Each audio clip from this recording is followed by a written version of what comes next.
Chair looks to the Republican side for any amendments. Gentleman Chairman? from Michigan.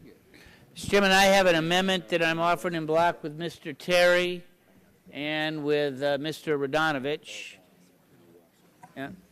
Can I reserve a point of order? 3 amendments that Oh, I'm are... sorry. I'm sorry. Mr. Scalise was next. We Mr. told Scalise? Mr. Scalise he'd be next. Okay, Mr. Scalise, you recognize you have an amendment? Yes, Mr. Chairman, I have an amendment at the desk, numbered 005. Chair, we reserve a point of order. Without objection, the amendment will be considered as read. The gentlelady from Colorado reserved a point of order, and the gentleman is recognized for 5 minutes.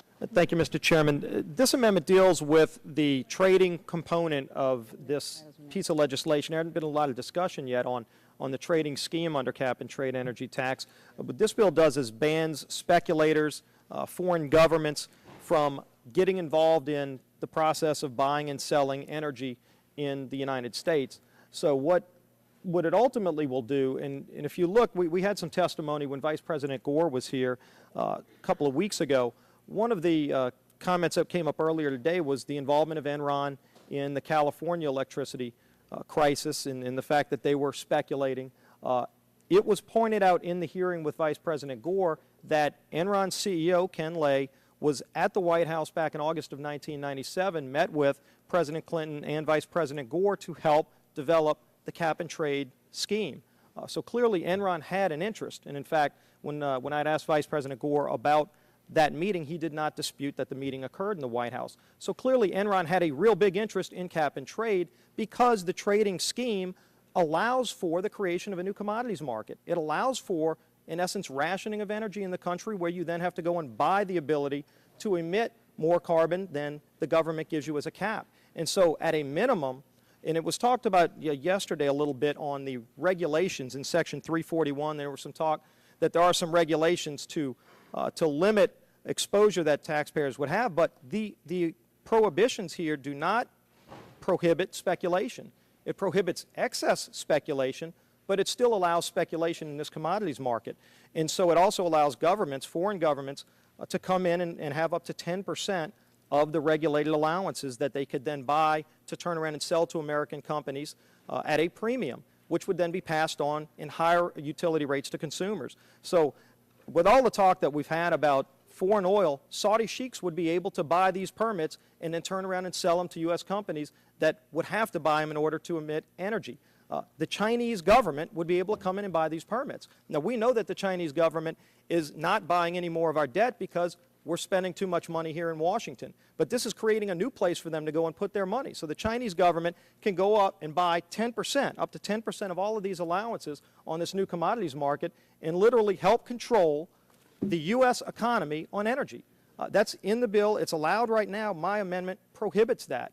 And so as we've talked about all of the dangers of speculation, especially as we've talked about all the jobs that are going to be lost to China, and we tried to block some of that. We were not successful in getting amendments to block it. So if we know China is going to get millions of our jobs, at a minimum, we can stop them from profiting off of the trading scheme in this bill. And so that's what this amendment does. It takes out the ability for speculators and foreign governments like China to buy and trade these energy emitting permits. So that's what the amendment does, and I yield back the balance of my time.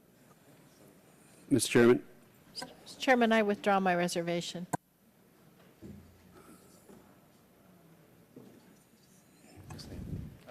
Mr. Markey? Yes, I rise in opposition to the amendment. Gentleman is recognized for 5 minutes. I thank the chairman. The objective of the legislation is to create a wide, deep, vibrant, liquid market for carbon. That's the point. And we don't think that it makes sense to limit that market just to covered entities. We want all of the liquidity which is possible to move into this marketplace. That will give it the stability, but also give it the capacity to be able to deal with this very complex issue which this legislation is seeking to accomplish. There are, to deal with what the gentleman from Louisiana is raising, there are position limits that are built into the legislation in order to prevent the cornering of the market by any one or group of entities that might seek to manipulate this marketplace. A lot of what we've been discussing thus far, Mr. Stupak yesterday was making reference to it, is the goal to make sure that we do not repeat the problems of the past. But to the gentleman's central point, which is what the limitation should be on who can participate in this liquid market, it should be those who have the capital to participate. Ultimately, we do want global participation because ultimately, from a reciprocal perspective, we want to be selling our technologies, our products around the globe. That's the point. The only goal that we should have is to make sure that these markets are honest, that they are transparent, that they are being monitored, that the enforcement mechanisms are strong, that position limits are in place, that the regulators are doing their job. Once that happens, we're creating a free market, the same kind of free market that allows people in the rest of the world to invest in General Electric, to invest in Dow Chemical, to invest in Exxon. If they want to invest, they should be able to invest. But the opposite is also true. We are also able to invest, any individual, any entity in our country, in any other company in the rest of the world, if we determine that those markets or those products are in fact honest, transparent, and reliable. So the gentleman, I think, is well-intentioned, but the effect of it would be to remove liquidity from this marketplace. And ultimately, its ability to be able to function will be dependent upon the number of individuals and other entities that are willing to invest their money in this system. We think we have the protections which are built in to achieve that goal. I urge a no vote on the amendment from by the gentleman from Louisiana. Will the gentleman yield? I will yield the remainder of my time to the gentleman. Thank you.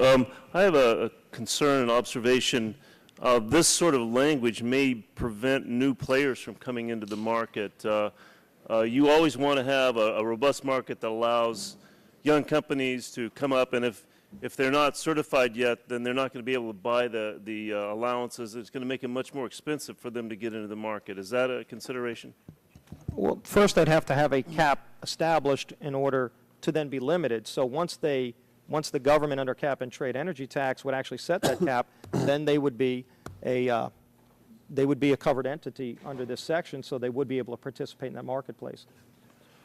All right, thank you. I think the language is a little unnerving to me, having been on the entrepreneurial side and business of energy production. So I'm very wary about the language that we find here.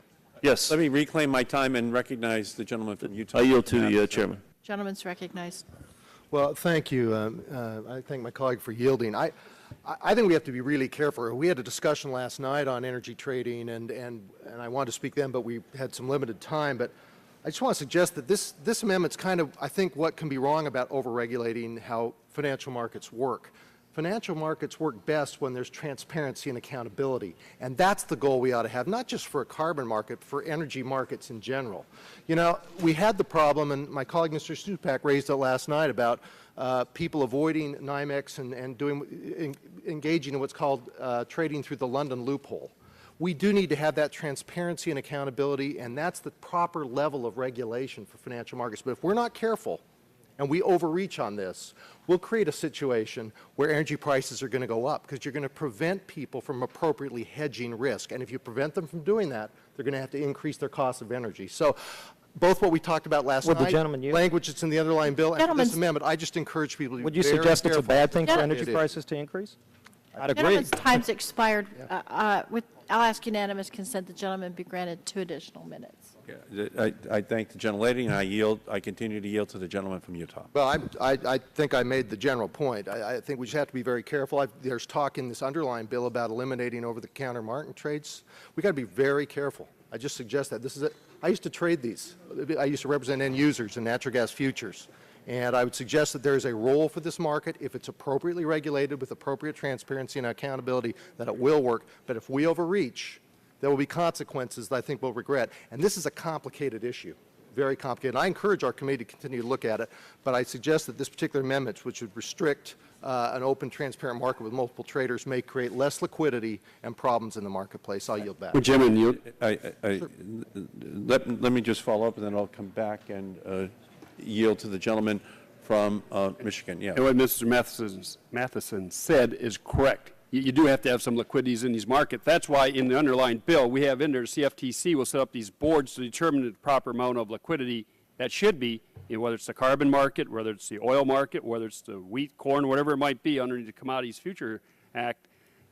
There's boards that we set up to determine the liquidity so we don't get out of balance, so you don't have an overreach. And you're absolutely right, Jim, and I know you've been big help on it when we had the bill before the Ag Committee. But I think this amendment just goes too far, and I'd hope we would defeat it. I'd yield back to Mr. Mark. I thank you. So yes, let me just summarize, and I think the points have been made. One, excessive speculation is bad, and that leads to a financial bubble. We have to have protections in to ensure that that does not occur. However, we don't want to discourage. We don't want to limit participation in the market. Because that is likely to result in less trading, more volatility, less liquidity, and a more thinly traded market, and as a result, greater volatility. If we limit it the way the gentleman from Louisiana suggests, we create more problems than are solved. I think we've got a good formula in place. You've heard from the gentleman from California, Utah, and Michigan. We urge a no vote on this amendment. Gentlemen's time's expired. The vote will now occur. All in favor of the amendment, say aye. Aye. Opposed, no. No. Noes appear to have it. The noes have it. Request a recorded vote. Recorded vote is requested. The clerk will call the roll.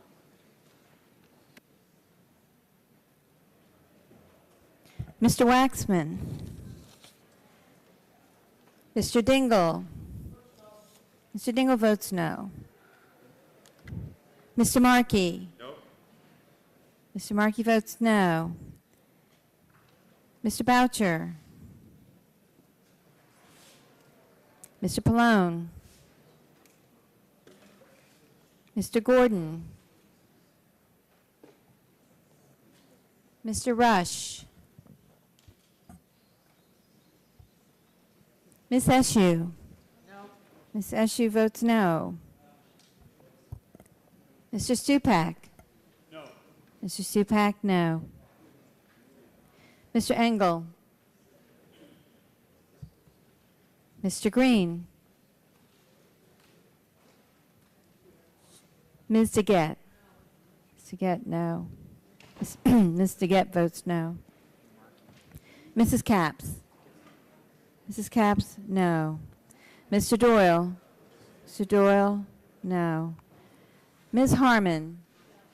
Ms. Harmon votes no. Ms. Schakowsky? Ms. Schakowsky votes no. Mr. Gonzalez? No. Mr. Gonzalez, no. Mr. Inslee? No. Mr. Inslee, no. Ms. Baldwin? No. Ms. Baldwin, no. Mr. Ross?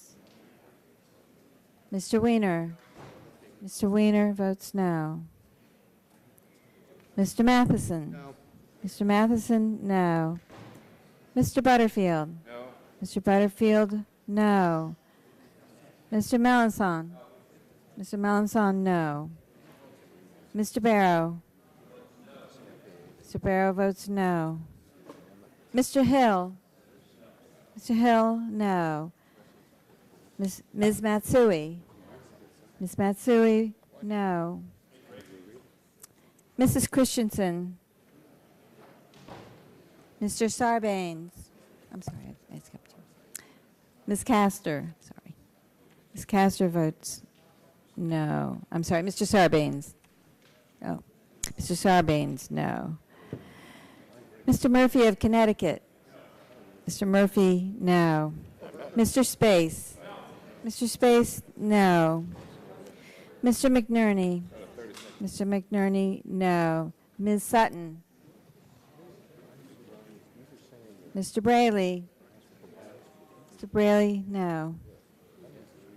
Mr. Welch. No. Mr. Welch votes no. Mr. Barton. Mr. Barton votes aye. Mr. Hall. Mr. Upton. Mr. Upton, aye. Mr. Stearns. Mr. Deal. Mr. Whitfield. Mr. Whitfield, aye. Mr. Shimkus. Mr. Shimkus, aye. Mr. Shattuck. Mr. Shattuck, aye. Mr. Blunt. Mr. Blunt votes aye. Mr. Boyer. Mr. Boyer, aye. Mr. Radonovich. Mr. Radonovich votes aye. Mr. Pitts. Mr. Pitts, aye. Ms. Bono Mack. Ms. Bono Mack, aye. Mr. Walden. Mr. Walden, aye. Mr. Terry. Mr. Terry votes aye. Mr. Rogers. Mrs. Myrick. Mrs. Myrick, aye. Mr. Sullivan. Mr. Sullivan votes aye. Mr. Murphy of Pennsylvania. Mr. Murphy votes aye. Mr. Burgess. Mr. Burgess, aye. Ms. Blackburn. Ms. Blackburn, aye. Mr. Gingrey. Mr. Gingrey, aye. Mr. Scalise. Mr. Scalise votes aye. Mr. Hall. Mr. Hall votes aye.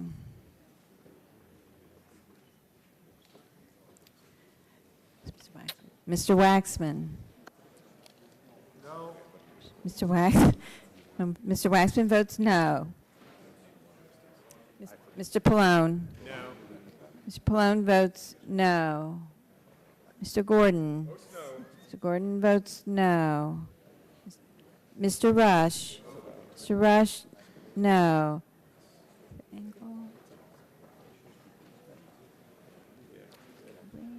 Has every member voted?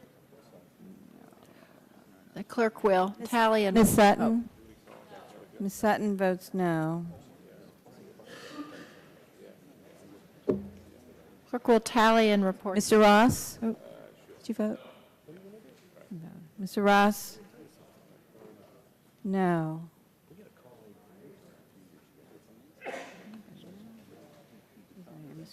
The clerk will tally and report the vote. Okay.